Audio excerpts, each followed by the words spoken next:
kindergartners. It's Mrs. Pryor here again. I wanted to read you another story. This time I picked one about a house.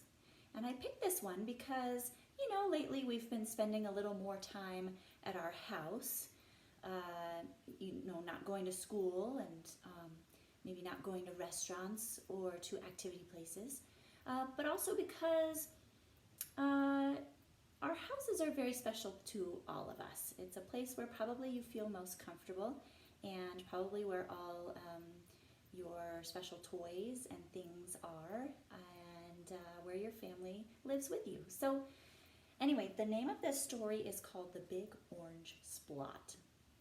And before I get started, I have someone special here who wanted to read the story with us. So go ahead and say hi. It's Marvin. He came to join us for story time today, so I'm going to sit him right in my lap so he can join us, okay? All right, here we go. The Big Orange Splot by Daniel Pinkwater. Mr. Plumbean lived on a street where all the houses were the same. He liked it that way, and so did everybody else on Mr. Plumbean's street. "This is a neat street," they would say. But then one day, a seagull flew over Mr. Plumbean's house. He was carrying a can of bright orange paint. And he dropped the can right over Mr. Plumbean's house. It made a big orange splot right on Mr. Plumbean's house.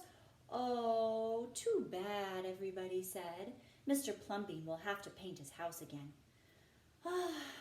"I suppose I will," said Mr. Plumbean. But he didn't paint his house right away. He looked at the big orange spot for a long time, and then he went about his business. The neighbors got tired of seeing the big orange spot. Someone said, "Mr. Plumbean, we wish you'd get around to painting your house." "Okay," said Mr. Plumbean. He got some blue paint and some white paint, and that night he got busy. He painted at night because it was cooler. And when the paint was gone and the roof was blue, the walls were white, and the big orange spot was still there. And then he got some more paint. He got red paint, yellow paint, green paint, and purple paint. And in the morning, the other people on the street came out of their houses. Their houses were all the same, but Mr. Plumbean's house was like a rainbow. It was like a jungle. It was like an explosion. There was the big orange spot, and there were little orange splots. There were stripes, pictures of elephants, and lions, and steam shovels. And people said, "Plumbean has popped his cork, flipped his wig, blown his stack, and dropped his stopper." They went away muttering. That day, Mr. Plumbean brought carpenter's tools, and that night he built a tower on top of his roof, and he painted a clock on the tower.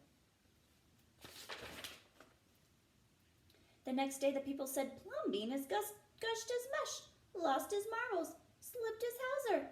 They decided to pretend not to notice. That very night, Mr. Plumbean got a truck full of green things. He planted palm trees, baobabs, thorn bushes, onions, and frangipani. And in the morning, he bought a hammock and an alligator. And when the other people came out of their houses, they saw Mr. Plumbean swinging in a hammock between two palm trees. They saw an alligator lying in the grass. Mr. Plumbean was drinking lemonade. "Plumbean has gone too far. This used to be a neat street." "Plumbean, what have you done to your house?" the people shouted. "My house is me, and I am it. My house is where I like to be, and it looks like all my dreams," Mr. Plumbean said. Well, the people went away. They asked the man who lived next door to Mr. Plumbean to go and have a talk with him. "Tell him that we all liked it here the way it was before he changed his house. Tell him that the house has to be the same as ours, or we won't have a neat street." The man went to see Mr. Plumbean that evening. They sat under the palm trees drinking lemonade and talking all night long. Even the alligator fell asleep. Early the next morning, the man went out to get lumber and rope and nails and paint. And when the people came out of their houses, they saw a red and yellow ship next door to the house of Mr. Plumbean. "What have you done to your house?" they shouted at the man. "My house is me and I am it. My house is where I like to be, and it looks like all my dreams," said the man, who had always loved ships. "He's just like Plumbean," the people shouted. "He's got bees in his bonnet, bats in his belfry, knots in his noodle." And those are all ways to say that he's gone crazy. Then one by one, they all went to see Mr. Plumbean late at night. They would sit under the palm tree drinking lemonade and talking about their dreams.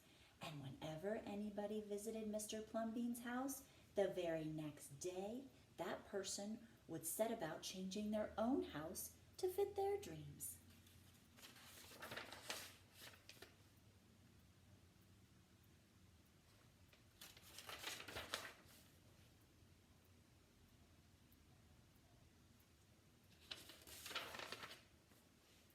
Whenever a stranger came to the street of Mr. Plumbean and his neighbors, the stranger would say, "This is not a neat street." And then all the people would say, "Our street is us, and we are it. Our street is where we like to be, and it looks like all our dreams." The end. Boys and girls, thanks for listening to another story. And I thought if you're looking for something to do, I have a little art project for you. I sat and thought about what I would love my house to look like if it were to be a house that showed all my dreams. And you already know how much I love horses. They're one of my favorite animals. And so I decided if I could paint my house any way I wanted, I would paint it to make it look like a barn where horses could live. So if you're thinking for an art project to do, here's one you could do. Think about a house that has all your favorite things painted on it and make it look like all your dreams. And if you'd like, you could take a picture of it and send it to me, or even send it in the mail. All right, have fun and happy reading.